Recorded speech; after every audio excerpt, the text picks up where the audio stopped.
Okay, I'll show you something mga langka. This one,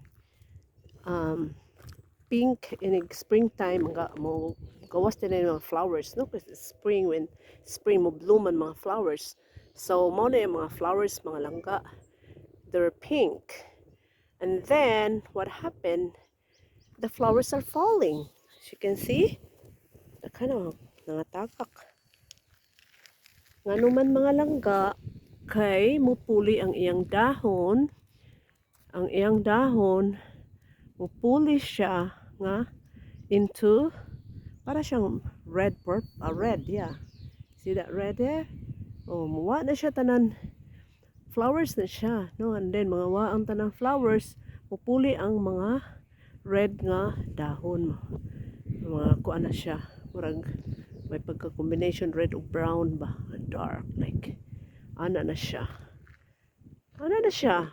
After ani, mga tagak na tanang flowers, mo red na siya.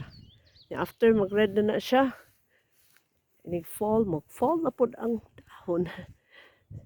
Nice kayo mga langka. And the air is really good. Like, the weather is so cool. Like, bugnaw siya nga combination of basta nindot, I cannot explain. It's really, the weather is really fair, you know. It's fair. It's not hot. It's not too cold. It's not too hot.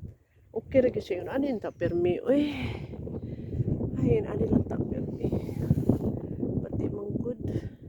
Di man good siya yun. Ani. Uy. It's really good. Look at that. We have a pond there. Hard siya for mga langka. May mga birds there. Mura siyang duck. Ano si tawag anak eh.